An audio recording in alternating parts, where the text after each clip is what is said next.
What's up, Biomutant here again with War 9.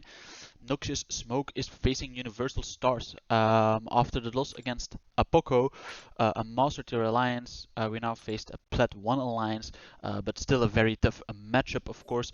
I think these guys might have gotten Masters at some point in the last few seasons. Um, they have very big rosters. Um, I would say comparable to us, actually. Uh, but are mostly a Plat 1 alliance. But yeah, this war is in tier 1 still, but because we lost the war before this against Apoco, that was also in tier 1, if we lose this, we would end up in tier 2, which we want to prevent, because then with 3 wars remaining, um, yeah, that can be tough if we still want to reach Masters. Um, I mean, I will mention it again. I think, um, well, everyone is actually hoping and kind of aiming now for Masters, um, of course. But I still think even if we miss out, we had a good performance the entire season, especially compared to last season where we had like some close wars we had to win to even reach Plat 1. Of course, that season we faced like 50% of the wars we faced top master alliances, so of course that's maybe a little bit different than this season or compared to this season. Um, but yeah, let's make the most of it um, with the remaining wars, and of course people watching this will see each video where we will end up. So I'm starting here on pad 6. We got Invisible Woman on the Aggression Fury one, and then on the Power 1 focus we got Cork. Back to Omega Red, by the way. Last war, Omega Red was benched. Now we have Omega Red back, and a possible boss fight. I was kind of assigned the fight, but I was also asked if I would want to take it. So yeah, I gladly accepted the boss assignment. Um, Even though the fight is kind of complicated, it's a mole man. With Omega Red, it's not the optimal matchup, but I will explain that later. So yeah, Invisible Woman on Aggression Fury. First, I was thinking of using Warlock because I can apply Bleed, and then I shouldn't worry about her invisibility. But then I thought, well, I definitely will boost up, excuse me, and yeah, I thought in my head two heavies, like the first degen and then resetting or refreshing the degen would be enough. So even if the second time I would knock her down for my degen, it would make her invisible and I can't hit her, the degen will finish her off, like the degen and the spores. And that's exactly actually what happened, and that's way faster than with Warlock. Then we got the Power 1 Focus and Power Alternator Cork. Uh, Fairly easy Omega Red fight in my eyes. Um, I think the hardest one is probably Cork on Mixmaster, um, just because you have to alter your combos and early on it can be tricky. Like if your parry doesn't stick immediately or whatever and you trigger his unstoppable and blockable phase kinda. Um, but yeah, basically this one kinda how it should go.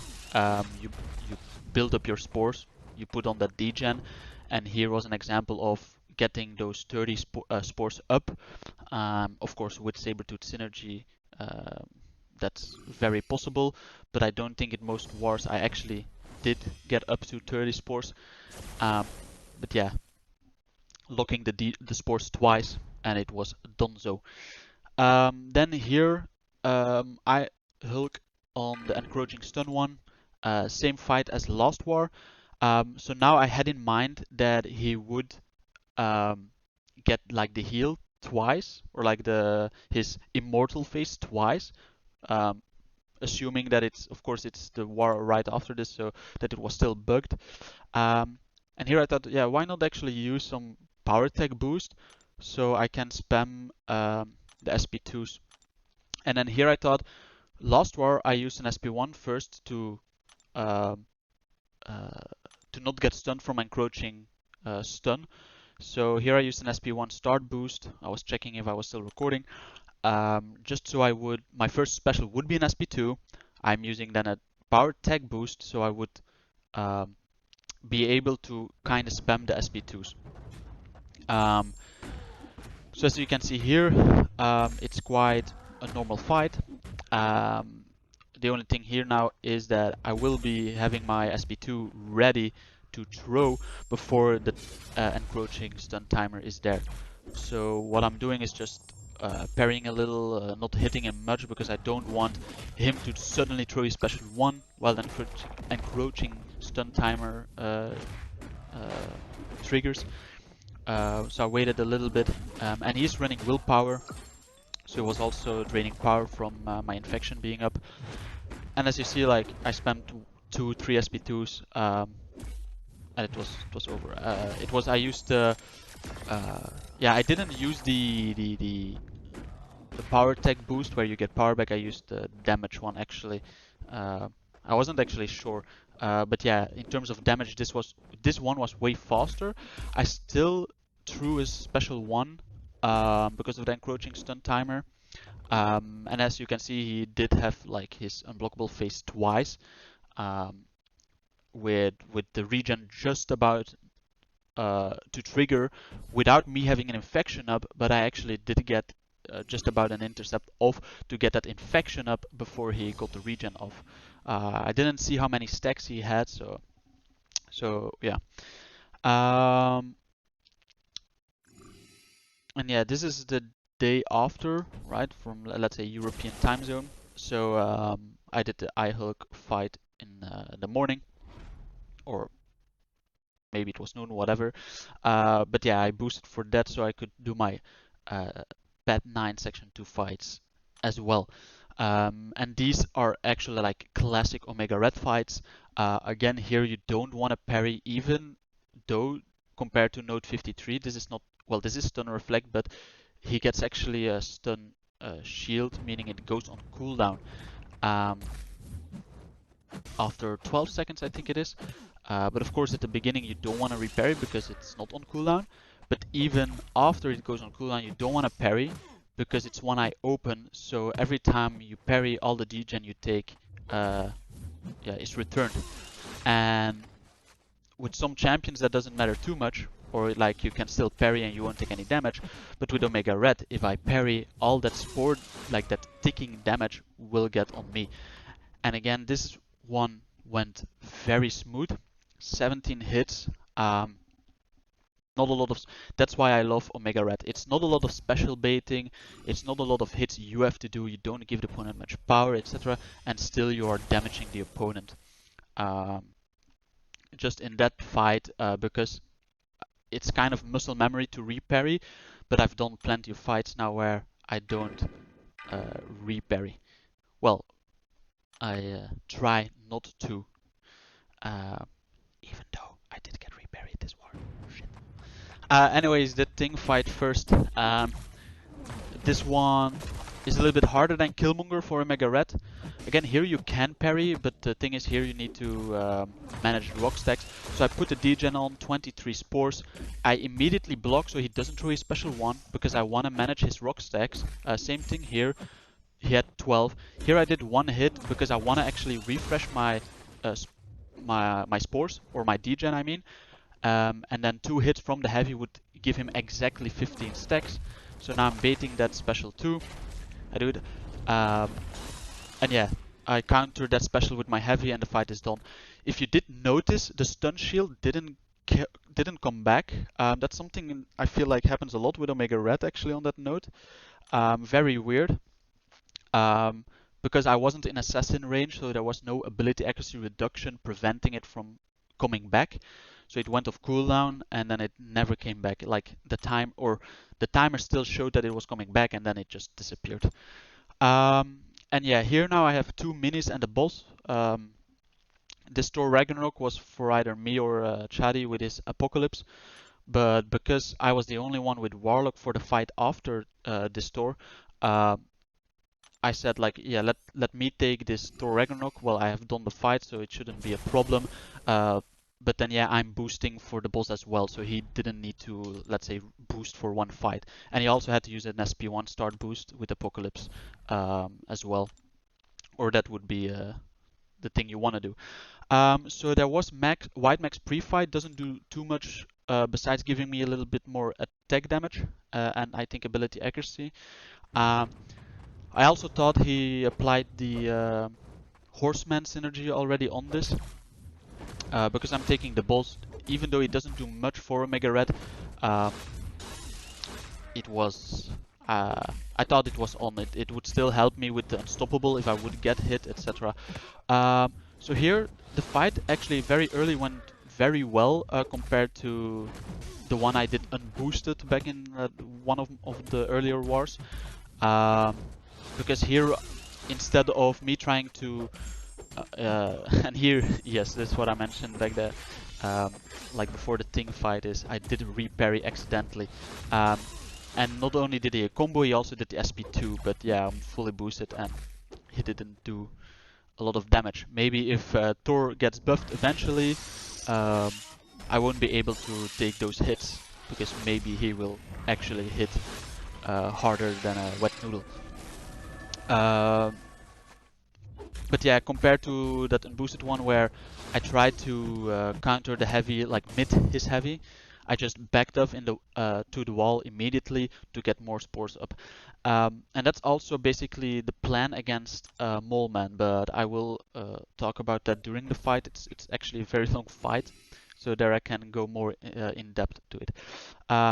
This Domino fight, I'm just waiting, so I went in, but I'm waiting for the White Max pre-fight so I can bypass Limber. Even though against Domino you don't really need to parry, like stun immune Domino, Limber Domino actually doesn't matter at all, because you can medium intercept her. But the nice thing about having it here is just that it's just so safe, because this is the enhanced like evade node. This is the enhanced evade node, so when she becomes lucky, yeah, she has a higher chance to evade than she would normally have. So I would only want to stun her. Oh, and she would gain power if she evades. So to prevent that, I just want to parry and do 3-hit combos, maybe a heavy.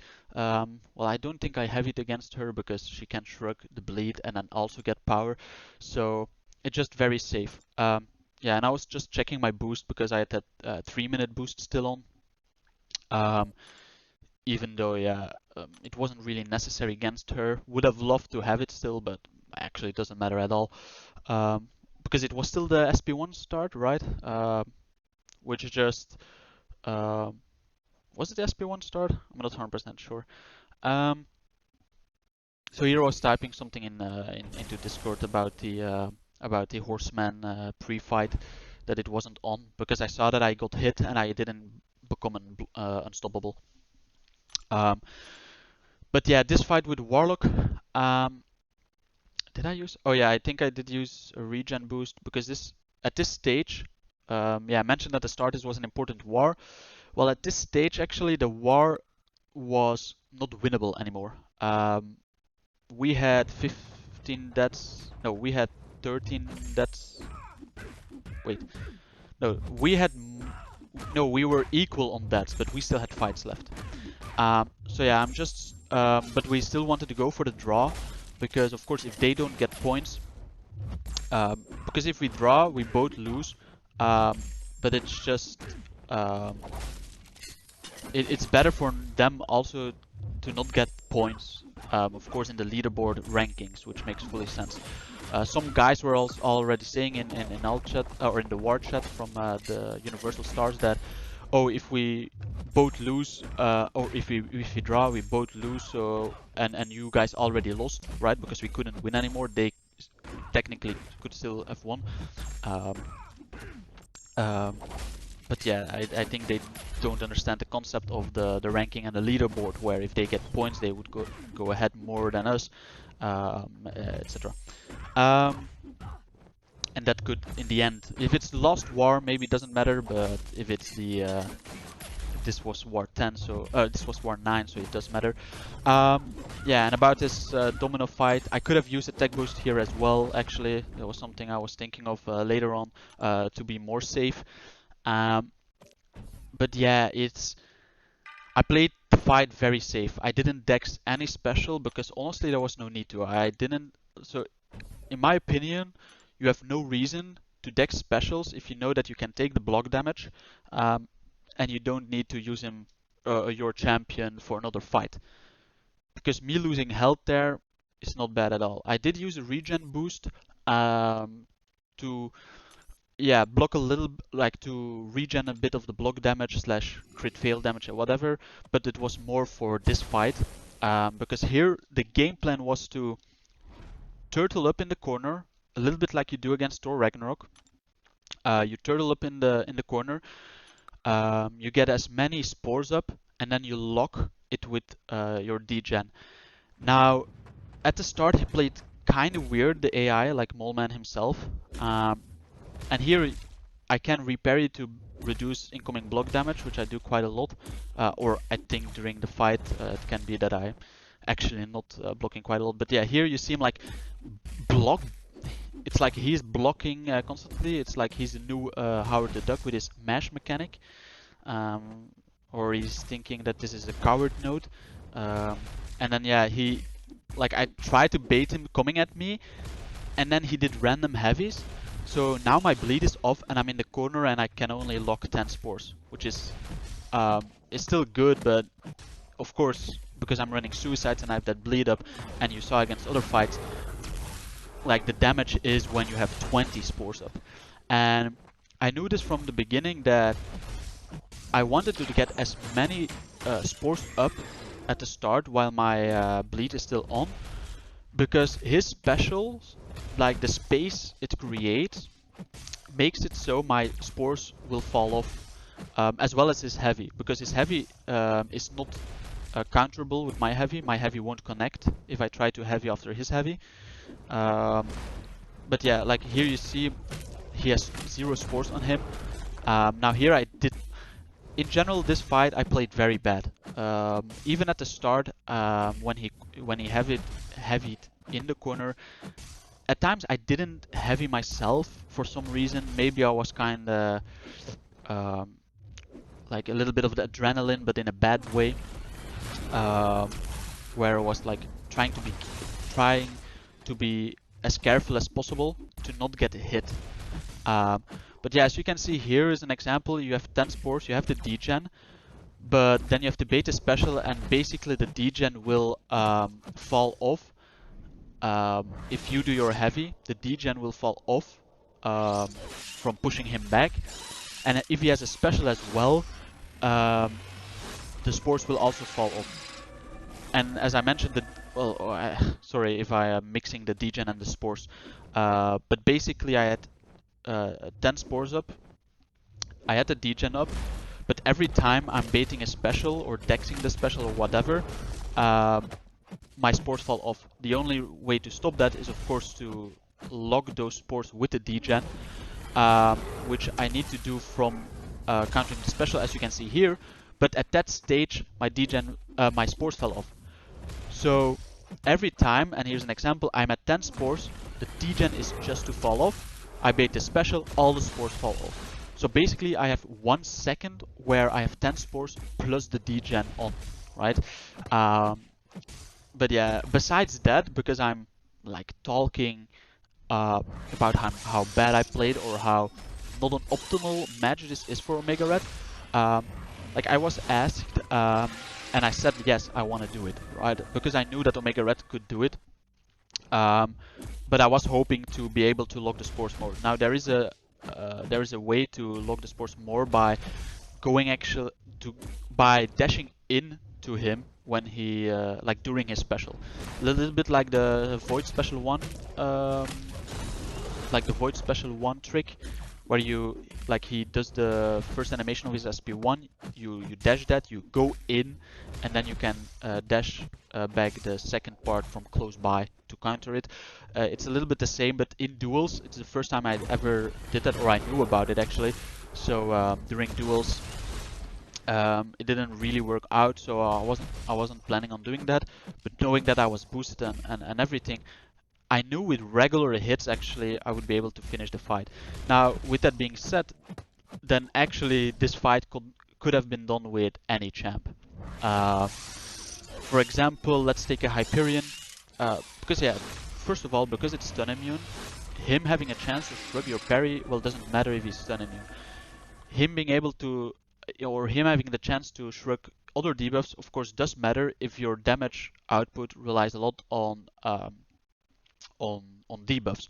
But let's take, for example, a Hyperion can do that fight because there's a moment where if you have a lot of debuffs on him and he shrugs them, he goes into his frenzy mode, and in that mode he can't shrug. So let's take for example Hyperion.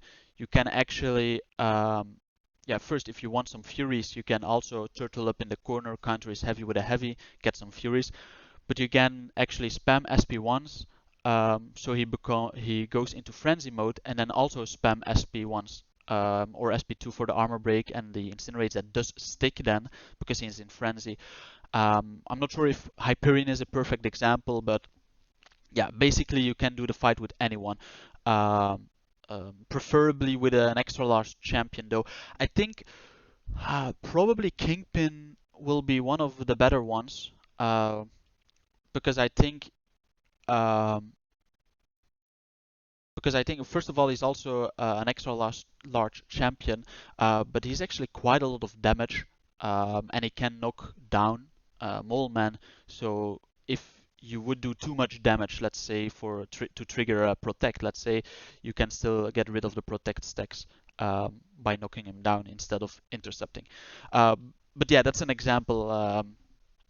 Of a matchup that can do the fight as well. I'm still happy to take the fight, to have a boss fight in general, even though it was probably my worst fight. I didn't even die, yet I do think this was one of my worst fights, except maybe the I-bomb fight, which also I was kind of asked again if I was comfortable taking him, and I was just completely honest that I wasn't really comfortable taking him. And so someone else took it with the ghost when I finished the boss.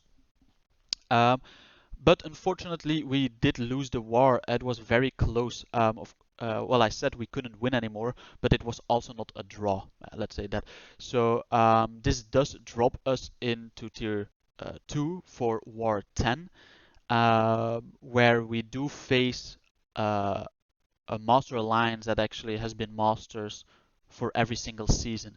So a master alliance that suddenly dropped into tier 2, so they also need to win to get masters. It's already a disadvantage because yeah, they have that experience and they know what they are capable of. I think we all also know, but yeah, it just in general it will be very hard um, uh, to win against that. But yeah, that will discuss and show my fights, and how the war went in general, in the next video. And hopefully there's still a shot after that video. I might know already. Well, we'll see. Because even if we lose, maybe there's a chance. I highly doubt it, but we'll see. Bye.